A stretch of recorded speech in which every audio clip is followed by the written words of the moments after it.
The smell of polished wood and faint citrus cleaner greeted me the moment I stepped into the bank. My shoes echoed on the marble floor sharp. Intentional, I wore my best navy suit, not because I needed to impress anyone, but because in places like this looking successful was half the battle. "Good morning, sir," Clara said. Standing behind the reception desk, her voice was polite, but her eyes flicked to the badge on my jacket, then lingered a beat too long on my skin. "Marcus King, 10:30 with Mr. Randall," I said, offering a calm smile. She nodded, typing something. Too slowly, "Right, please have a seat, he'll be with you shortly," as I sat. I caught my reflection in the chrome leg of the coffee table, calm, sharp, unbothered, but my gut tightened. I knew this game. I'd played it too many times in too many lobbies just like this 110. Minutes passed, then 15 at 20 Clara finally stood. "Mr. Randall will see you now." I rose, buttoned my jacket, and followed her down the hallway. The carpet swallowing our steps, she gestured toward a frosted glass door inside. Mr. Randall didn't stand. He barely looked up, just waved me in, took the seat across from him, resting my leather. Folder on my lap. "Appreciate you making time, Mr. Randall." He finally looked at me, his eyes narrowing slightly. "Marcus King," he said, dragging my name like it was unfamiliar on his tongue. "I've reviewed your file." He pushed the folder across the desk like it was already settled. I didn't open it. I didn't need to. "And you're not what we typically consider qualified." I blinked. "Qualified?" I leaned forward just a little. "I have a 780 credit score, 2 years of consistent revenue growth, personal and business collateral not to mention. A clean financial history." He gave a tight smile. "Yes. But we also consider long-term stability, predictability." There it was. "You mean someone who looks like you," I said. My voice flat, his smile didn't falter. But the air between us cracked. "Now, let's not play the race card. I'm not playing anything, I'm stating a fact." He folded his hands, leaned back like a king at court. "Marcus, your passion is commendable, but banks invest in more than numbers. We invest in people. We trust people who fit where your country club, your family tree." His jaw twitched. Ties stood slowly, collecting my folder without a rush. "You just made the worst mistake of your career," he scoffed, waving me off like I was a minor inconvenience. "Threats won't change the outcome." "No threat," I said calmly, walking to the door. "Just a warning," as I stepped into the hallway. Clara glanced up from her desk. Our eyes met. I said nothing. She said nothing back in the parking lot. I took a breath and pulled out my phone. I typed one sentence and hit send. "Bring the file now." And just like that, the war began. Ava jumped into the passenger seat like she came ready for a fight. "He said no?" she asked without wasting time. Eyes studying my face, I gave a quick nod. He denied everything to my face. He acted like I wouldn't have proof, like I'd just walk away quietly. Her jaw tightened. She pulled a thick file from her bag and tapped it on her leg before giving it to me. "Full business license, signed, deals, minority grant approval, the clean audit you worked so hard for. It's all here, solid and complete." I took the folder without speaking. Holding it made my fingers feel alive. All those long nights and endless edits now sat in my hands, and still it hadn't been enough. Not to people like him. "You ready?" she asked, tilting her head. "More than ready." We stepped out of the car together. The sun had moved since I first came here, but the weight in my chest stayed the same. I held the folder like it meant power inside. Clara looked up from the front desk. Her smile faded fast when she saw I wasn't alone. "Mr. Brooks," she said, voice shaky. "You're back." "For a moment," I said, keeping calm. "I'd like another meeting with Mr. Randall. He's in the middle of something." "He'll make time," I said, placing the folder on the desk. "Tell him Marcus Brooks wants a formal meeting today." Clara stared at the folder like it might burst. Her hand floated over the intercom button. "Ma'am," Ava said, stepping closer, "we don't want to take this further, but we will the right way, the legal way." Clara swallowed and pressed the button. "Mr. Randall, Mr. Brooks is here again. He wants a formal meeting." Silence, then a short voice came through. "I'm busy." Clara looked at us, unsure what to say. I smiled slowly. "Tell him we'll wait." We sat in the cold chairs nearby. Every second on the lobby clock scratched at my nerves. Ava leaned closer and whispered, "This isn't just about your business, is it?" I looked at her and really saw her. "No," I said, "it never is." She nodded like she already knew. "The city's made to keep us begging," I said quietly, "even when we've earned everything." "They want us to stay quiet?" "To say thank you." Ava leaned back with her arms folded. "Then let's be the loudest sound in the room." The office door creaked. Mr. Randall stepped out. Fixing his tie, his eyes moved around the room until they found me. Then Ava, "Mr. Brooks," he said coldly, "I thought we already closed your file." "You said no," I replied. Standing, "Now I'm appealing it with new documents." "I don't have time." "You do now," I said, not raising my voice. "Unless you want us to file with the Equal Opportunity Office, the Small Business Administration, or maybe call the media." He paused. That silence said everything. His jaw tightened. He looked at Clara, who was pretending to type. "5 minutes," he said, holding the door open. "Thank you," I said as I walked past him. "This won't take long." My heart pounded, not from fear, but from fire. He thought I'd give up. He thought I'd accept the no and leave quietly. He was wrong. Mr. Randall's office looked the same leather chair, same cold stare, same tension in the air, but I wasn't the same anymore. "You didn't say you'd bring someone with you," he said. Glancing at Ava like she didn't belong, I gave him a smile that wasn't friendly. Didn't think I needed to. Ava placed the folder on the table like it was a final move in a long game. "We're recording this meeting for fairness." His eyes twitched. "This isn't how we usually do things." "Really?" I leaned back. "Is it also not how you usually turn away black business owners who meet every requirement?" His hand moved slightly. "Now hold on." "No," I said calmly, but sharp like a blade. "You hold on. I've got proof, dates, results, comparisons." "Want to guess what I found?" Ava opened the folder and started sliding pages forward. "Full license approved grant. Clean audit all in order. You said he didn't provide enough paperwork." Randall's jaw got tight. "The board gives final approval." "Stop hiding behind the board," I said as my voice rose just enough. "You looked me in the face and said you'd support me then. Suddenly I'm not qualified." "There are instincts we rely on in this industry." "Instincts?" I gave a dry laugh. "You mean the same instincts that helped 3 white-owned startups last quarter, even though they had fewer documents than me?" He glanced at Ava. "This feels like an attack. We prefer the word responsible." She replied without blinking. He tried to recover. "Marcus, there's no need to make this worse." "It already is," I said with my voice low but solid. "You made it worse when you lied to my face." He straightened like he was ready to defend himself. "I still support the decision. You don't meet the don't say requirements unless you want me to share those other approval cases with the media," Ava said calmly. He opened his mouth, then closed it again. That silence said everything. My chest was tight. Not from fear, but from anger that was now sharp and clear. "I'll ask again," I said. "Why was I denied when others with less experience, fewer resources, and missing documents were approved?" He touched a pen, but didn't write. "There are things you don't see, like race," Ava asked. Randall sat still. "Or maybe because I didn't come in smiling and pretending you were doing me a favor," I added. He shook his head quickly. "No, that's not it." "You're sweating," I said as I leaned in. "You weren't sweating when you denied me. But now that I brought proof, you can't sit still." He looked at the folder, then at Ava. "What do you want?" Ava folded her hands.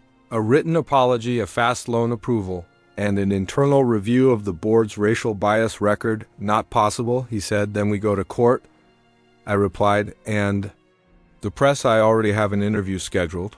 He blinked. "Marcus." "No," I said softly. "Don't say my name like we're equals. Not after what you did.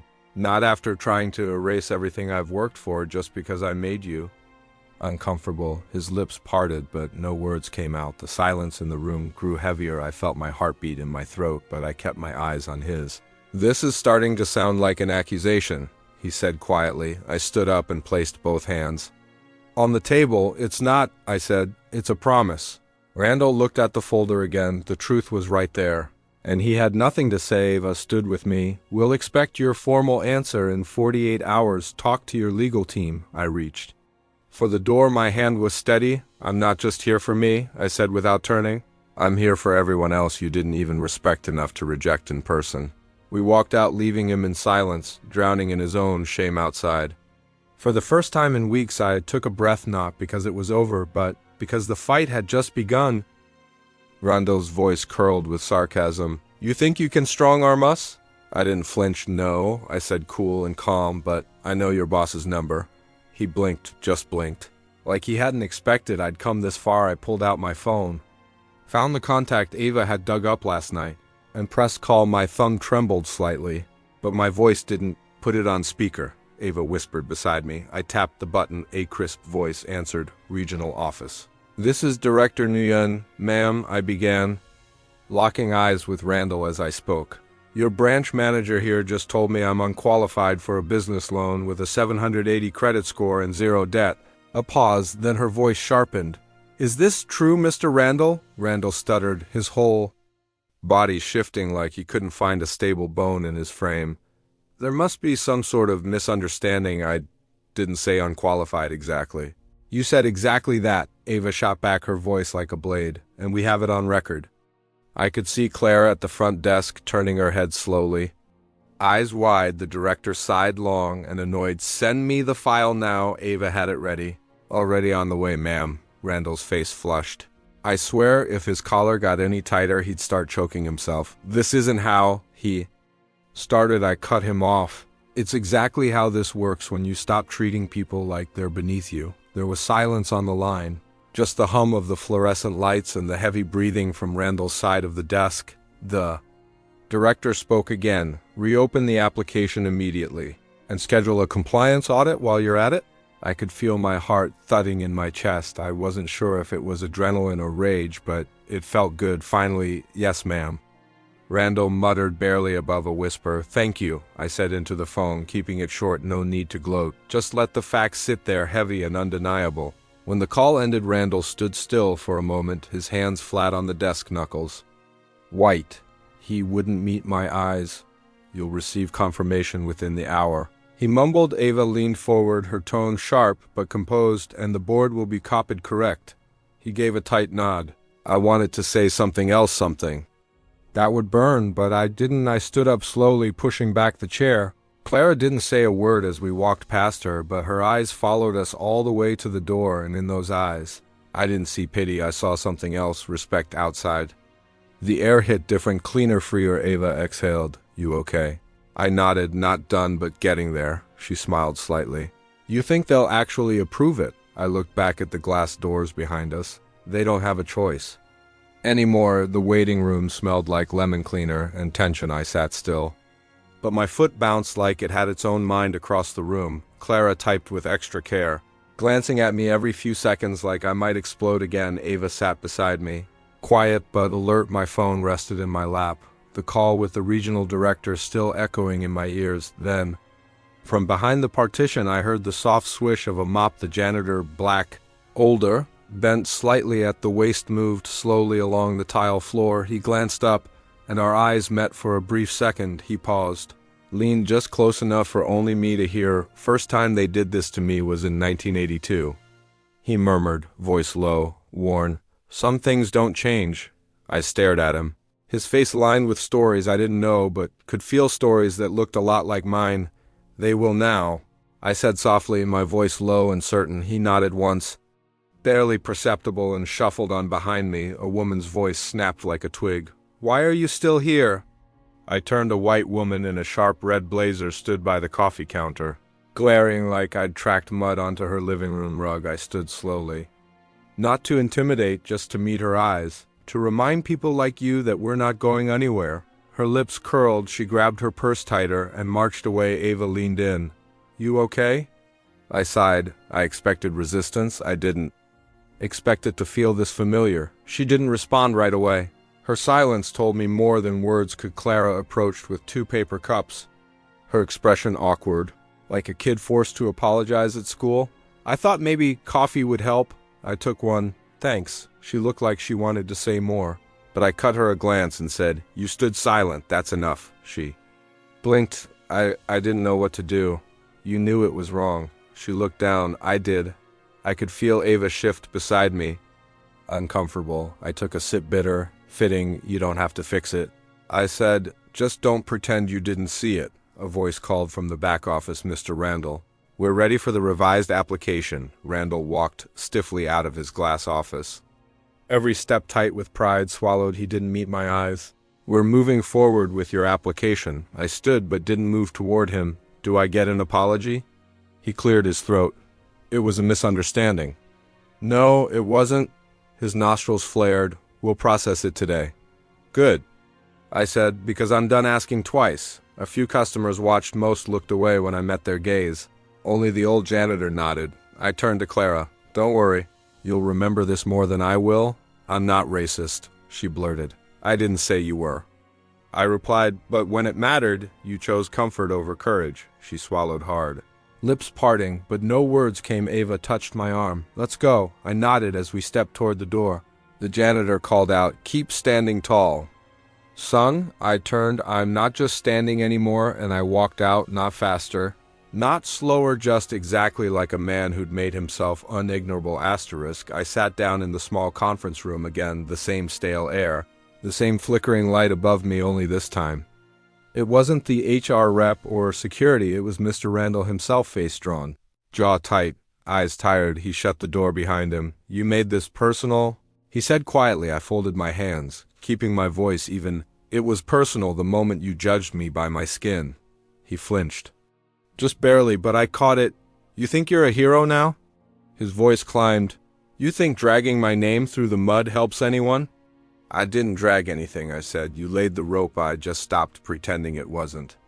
Around my neck, his shoulders rose with a deep breath. You could have walked away. Marcus, you had options. I leaned forward, meeting his eyes, and let the next man go through this alone? No, he started pacing, jaw clenching. Do you know how long I've been in this business? How many years I've given? That's the problem. I said, you've had decades, and in all those years, you still saw me as less. His hand hit the table, not hard, but it echoed. You want to destroy me? I shook my head slowly. I want accountability. I built this place. I cut in, and I earned my spot here. I earned that loan. You looked at my application and saw a risk, not because of numbers, but because of me. He looked away. I let the silence sit. You think I don't get it? He muttered after a beat. You think I haven't had to prove myself too? You had to prove yourself, I repeated, nodding, but not survive. He turned. Voice cracking now. This could cost me everything.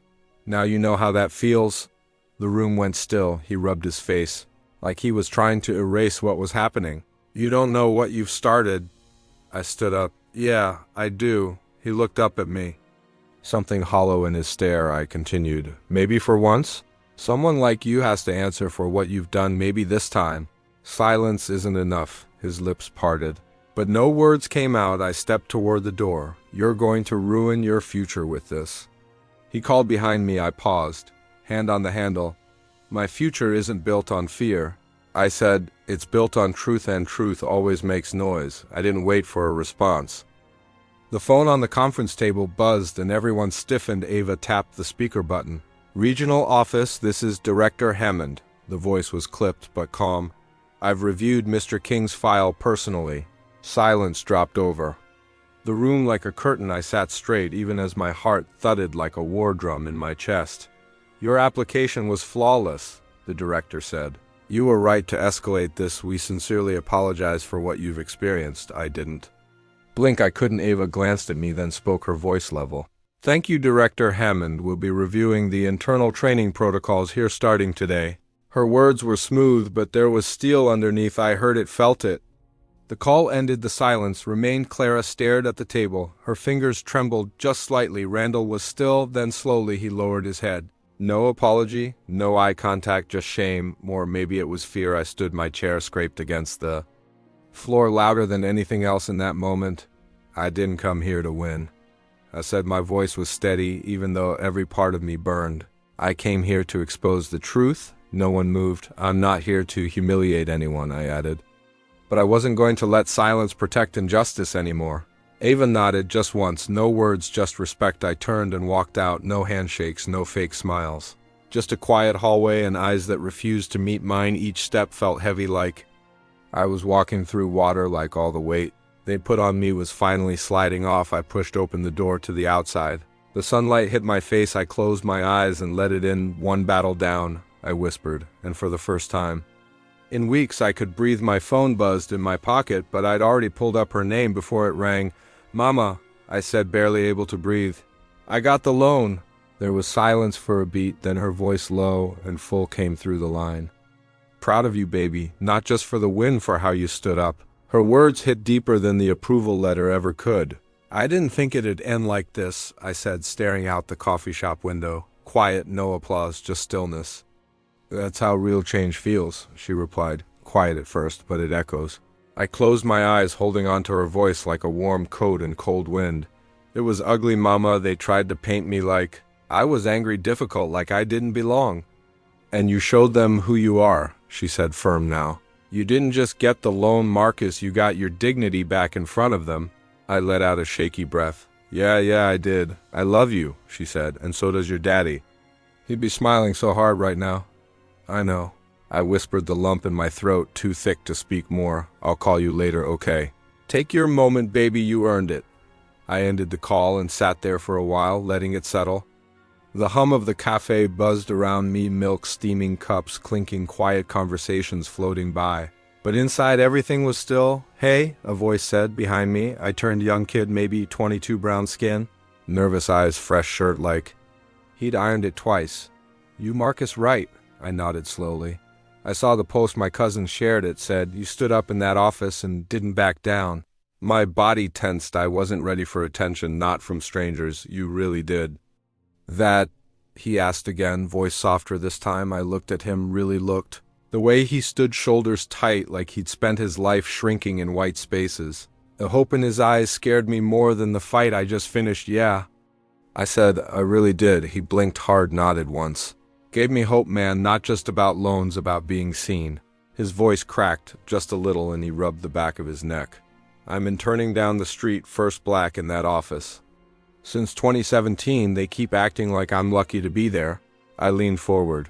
You're not lucky, they're lucky you showed up. He laughed, once bitter and bright. I needed that. I stood, clapped him on the shoulder. Use it and pass it.